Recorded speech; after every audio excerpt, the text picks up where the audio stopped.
Hello dear student, welcome to our channel teachers creator. इस session में unit 2 देखेंगे जो कि आपका असेसमेंट फॉर लर्निंग का है, बीएड सेकेंड ईयर। ठीक है, पेपर 2 है आपका, जिसमें से यूनिट 1 के कुछ क्वेश्चंस हमने डिस्कस कर दिया है और यूनिट 1 का सेकेंड क्वेश्चन जो आपका एनसीएफ बेस्ड क्वेश्चंस है, एनसीएफ 2005, उसको मैंने नॉलेज एंड कैरिकुलम में डिस्क्राइब किया है, तो आप वहाँ से देख सकते हैं। टोटल वही क्वेश्चन से वही आंसर से लिखना है। तो फाइनली आपको एनसीएफ 2005 तैयार कर लेना है, क्योंकि वो मैक्सिमम हर एक सब्जेक्ट में आपको देखने को मिल सकता है।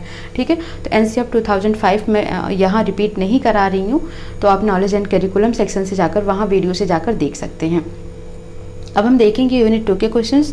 पहला क्वेश्चन है यहाँ पर, what are the assessment tools, method and techniques for learning, also discuss the characteristic of good assessment test. ठीक है, तो आज हम देखेंगे assessment tools, method and technique. ठीक है, साथ ही साथ देखेंगे कि गुड असेसमेंट क्या होते हैं या उनकी कैरेक्टरिस्टिक क्या होती है। ये 4 मार्क्स में बहुत बार पूछ लिया जाता है। ठीक है, तो स्टार्ट करते हैं वीडियो। बट वीडियो को स्टार्ट करने से पहले प्लीज़ चैनल को लाइक शेयर सब्सक्राइब जरूर कर दें। नाउ हेडिंग रहेगी आपकी assessment tools, method and techniques. An assessment method is defined as the philosophical or pedagogical approach to assessing, and assessment tools are used for different assessment methods and are more specific. ठीक है, अब यहाँ पर आपसे पूछा जा रहा था कि असेसमेंट टूल्स क्या हैं, असेसमेंट मेथड्स क्या हैं, असेसमेंट टेक्निक्स क्या हैं।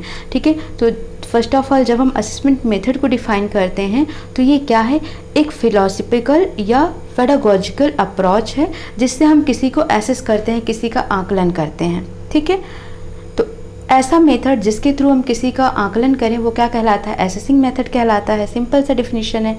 असेसमेंट टूल्स, अब हमको एसेस करने के लिए कुछ टूल्स की आवश्यकता होगी जिसके थ्रू हम उसको मेजर करेंगे। ठीक है, लाइक जैसे स्पीच हो गया, इंटरव्यू हो गया, ठीक है, चेकलिस्ट हो गया, पोर्टफोलियो हो गया, वर्कशीट हो गया। तो कोई ना कोई हमारे पास तो टूल्स होने चाहिए जिससे हम उसको एसेस कर सकें, इसको इवेलुएट कर सकें।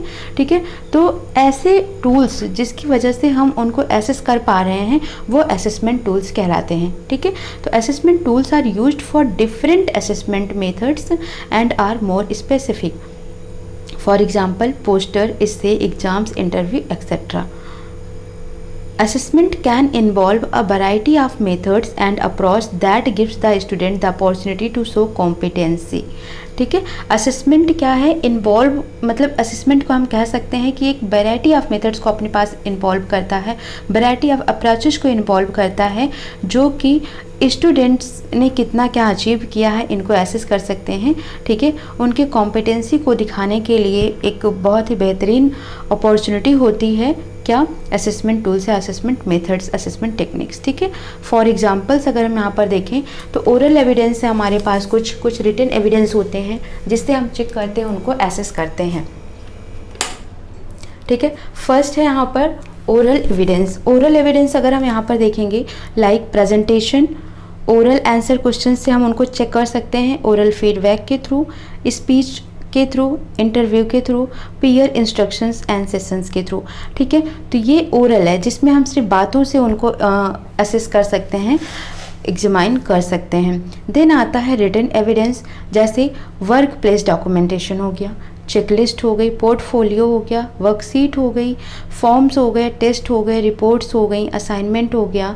ठीक है, मल्टीपल चॉइस या चार्ट एंड पोस्टर्स। ठीक है, यूजर मैनुअल्स, तो ये सभी चीज़ें क्या होती हैं, रिटन एविडेंस होते हैं।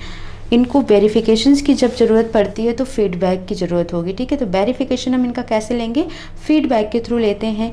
टीचर्स का फीडबैक, सपोर्ट स्टाफ का फीडबैक, सुपरवाइजर का फीडबैक, पीयर्स का फीडबैक। ठीक है, तो फीडबैक के थ्रू हम नॉलेज को वेरीफाई कर लेते हैं, यानी कि क्या पढ़ा है क्या नहीं पढ़ा है। ठीक है, तो एसेस को हम फीडबैक के थ्रू एसेस कर सकते हैं। नेक्स्ट आता है इंपॉर्टेंस ऑफ असेसमेंट टूल्स। क्यों ज़रूरत पड़ी असेसमेंट टूल्स की, तो फर्स्ट ऑफ ऑल हम पहला देखते हैं इसका, टू आइडेंटिफाई लर्निंग डिफ़िकल्टीज़। ठीक है, लर्निंग डिफ़िकल्टीज़ मतलब पढ़ने में कुछ प्रॉब्लम्स आ रही थी, तो उन कहाँ पर उनको प्रॉब्लम्स आ रही है, इन सब चीज़ों को फाइंड आउट करने के लिए असेसमेंट टूल्स की ज़रूरत पड़ी। दूसरा, to improve learning of student through diagnosis of their performance. ठीक है, उनको प्रॉब्लम्स कहाँ पर आ रही है, सबसे पहले उसको डायग्नोज करना, देन उसको फीडबैक देना, देन उसको सॉल्व करना, रिजॉल्व करना। ठीक है, तो हम इससे क्या कर सकते हैं, लर्निंग को इम्प्रूव कर सकते हैं। थर्ड है to plan appropriate remedial measures to enable the student. अब हमने डायग्नोज कर लिया है कि बच्चा कहाँ पर वीक है, कहाँ पर उसको प्रॉब्लम्स आ रही है, तो हम उसके लिए उसको रेमेडियल टेक्निक्स भी प्रोवाइड करा सकते हैं, ताकि वो अपना जो लोअर पोर्शन है, यानी कि जहाँ पर वो लो जा रहा है, उसको वो अपना मॉडिफाई कर सके, करेक्ट कर सके, इन्हांस कर सके। ठीक है। Fourth, to improve strategy to enhance the quality of teaching. ठीक है, जो हमारी स्ट्रैटेजी होती है पढ़ाने की या क्वालिटी ऑफ टीचिंग होती है, उसको भी हम इन्हेंस या इम्प्रूव कर सकते हैं असेसमेंट टूल के थ्रू। नेक्स्ट है to strengthen evaluations procedure itself. ठीक है, जो मूल्यांकन का प्रोसेस होता है, इसको भी हम क्या कर सकते हैं, इससे मजबूत बना सकते हैं असेसमेंट टूल टेक्निक के थ्रू। ठीक है, तो ये हो गई इसकी इंपॉर्टेंस। फिलहाल ये क्वेश्चंस मैंने आपको दिया नहीं था मोस्ट इम्पॉर्टेंट क्वेश्चंस में, बट ये चैप्टर ही है आपका, चैप्टर का नाम ही है टूल्स एंड टेक्निक्स, यानी कि यूनिट 2 ही है टूल्स एंड टेक्निक। तो हमें पता होना चाहिए कि assessment tools, assessment techniques, assessment methods हैं क्या, बेसिक इनके बारे में पता होना चाहिए, तभी हम आगे कभी कोई क्वेश्चंस आ जाए तो उसको अटेम्प्ट कर सकते हैं। क्वेश्चंस 4 मार्क्स का बार बार पूछ लिया जाता है कभी कभी, गुड असेसमेंट क्या होता है। ठीक है, या इसके कैरेक्टरिस्टिक, मेनली इसके कैरेक्टरिस्टिक पूछे जाते हैं। तो डेफिनेशन नोट कर लेनी है गुड असेसमेंट की। A good assessment is an assessment that give us truthful informations. It tells us what our students have truly learned. ठीक है, अब यहाँ पर गुड असेसमेंट की अगर हम बात करते हैं तो ये हमें ट्रूथफुल यानी एक सच इन्फॉर्मेशन देती है, सच्चाई का इन्फॉर्मेशन देती है कि हमारे स्टूडेंट्स ने, हमारे बच्चों ने कितना कुछ सीख लिया है। सच सच ये बताती है, उसमें कुछ बढ़ा चढ़ा कर नहीं बताता है। ठीक है, तो ये होता है गुड असेसमेंट, यानी कि अगर बच्चे ने ए फॉर एप्पल ही सीखा है तो ये यही बताएगा कि हाँ ए फॉर एप्पल ने सीखा है उसने, और उससे ज़्यादा नहीं सीखा है। ठीक है, तो एकदम ट्रूथफुल इन्फॉर्मेशन हमको मिलती है गुड असेसमेंट के थ्रू। कैरेक्टरिस्टिक क्या है इसकी, तो हेडिंग करनी है आपको characteristic of a good test या good assessment test. These are major characteristic of a good test.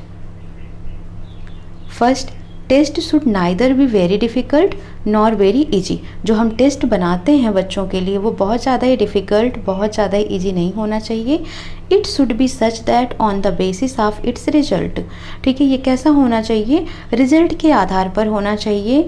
The teachers is able to make any difference among the goal, average and weak students. ठीक है, जो teacher होता है उसको इतना तो able होना चाहिए कि वो, जैसे कोई बच्चा गुड है, बहुत ज़्यादा ही पढ़ने में सिंसियर है, कुछ एवरेज बच्चे होते हैं, कुछ स्टूडेंट्स जो होते हैं वो बहुत वीक होते हैं, तो उनके डिफरेंसेस के आधार पर उनको क्वेश्चंस क्रिएट करना चाहिए, बना देना चाहिए। ये होता है गुड टेस्ट। दूसरा, test should be for the subject matter already taught by the teacher. आपको ऐसे सब्जेक्ट के टेस्ट देने हैं जो आपने पढ़ाया है उन्हें, ऐसा नहीं कि आपने जो सब्जेक्ट नहीं पढ़ाया, जो टॉपिक नहीं पढ़ाया, आप उसका टेस्ट बच्चों को दे दें। ठीक है, तो ये गुड टेस्ट में नहीं आता है। Third, the language should be correct and understandable, it should be clear and definite. ठीक है, जो लैंग्वेज होनी है, जो भी टेस्ट आप दे रहे हैं उसकी लैंग्वेज इजी होनी चाहिए, करेक्ट होनी चाहिए, अंडरस्टैंडेबल होनी चाहिए, मतलब वो समझ आनी चाहिए, ऐसी लैंग्वेज में आपको लिखना है, बनाना है क्वेश्चंस को। ठीक है, इट शुड बी क्लियर, ये एकदम क्लियर यानी कि साफ़ सुथरी होनी चाहिए। ठीक है, test should cover the whole syllabus. जो भी आपने टॉपिक कवर कराया, सिलेबस कवर कराया, चैप्टर कवर कराया, यूनिट कवर कराया है, उसी से टेस्ट लेना है और उसी से ही उनका टेस्ट बनाना है। The test must cover the whole area of subject matter and question should be properly distributed over the whole course. ठीक है, जो भी हमारा पूरा का पूरा कोर्स होता है, for example assessment for learning है, तो पूरे के पूरे चारों यूनिट से ही आपको क्वेश्चंस प्रोवाइड किया जाए, पूरा का पूरा सिलेबस कवर किया जाए। बस ऐसा नहीं है कि यूनिट 1 से ही सारे क्वेश्चंस दे दिया, बाकी यूनिट को छोड़ दिया, नहीं, हर एक यूनिट से ही आपको क्वेश्चंस देना है। ये होता है गुड टेस्ट, कि पूरे कोर्स के पूरे सिलेबस को कवर करते हुए आपका टेस्ट बनाया जाए। Test should be reliable and valid. Test कैसा होना चाहिए, रिलायबल होना चाहिए और वैलिड होना चाहिए। Test should observe objectivity, scoring must be clear and fair. Test कैसा होना चाहिए, ऑब्जेक्टिविटी होना चाहिए, यानी कि उनके क्या रिजल्ट हैं, ठीक है, उनके स्कोर्स कैसे होने चाहिए, एकदम क्लियर और फेयर होने चाहिए। Instructions to answer questions should be brief, clear, well defined and free from ambiguity. ठीक है, बच्चों को ये इंस्ट्रक्शंस देना चाहिए कि जब वो क्वेश्चंस के आंसर्स करें तो ब्रीफ में करना है, क्लियरली लिखना है, उनको वेल डिफाइन करना है और एम्बिग्यूटी से फ्री रखना है। 8th, the time allotted for the test should be such that in average should be able to do all questions। ठीक है, टाइम ऐसा देना है आपको बच्चों को कि जो एवरेज स्टूडेंट्स है वो टाइम उसके लिए भी सफिशिएंट हो। ऐसा नहीं कि जो बहुत ही पावरफुल और बहुत ही होशियार बच्चा है उसके हिसाब से आपको टेस्ट का टाइमिंग नहीं रखना है। ठीक है, एवरेज स्टूडेंट के हिसाब से ही आपको टेस्ट का टाइमिंग रखना होता है। ठीक है, ताकि सभी बच्चे उसको अटैम्प्ट कर सकें। तो ये कुछ कैरेक्टरिस्टिक होते हैं जो कि गुड टेस्ट के होते हैं और बार बार पूछे जाते हैं, तो आपको इसको तैयार कर लेना है। ओके, नेक्स्ट सेशन में देखेंगे हम असेसमेंट अप्रोच। असेसमेंट अप्रोच क्या है, ठीक है, और फंडामेंटल कंपोनेंट्स क्या हैं असेसमेंट के, इसको देखेंगे। देन हम आगे के टॉपिक्स को कवर करेंगे जो मैंने आपको क्वेश्चंस दिया है। सो मिलते हैं नेक्स्ट सेशन में। Thank you for watching video. Please like share subscribe जरूर कर दें।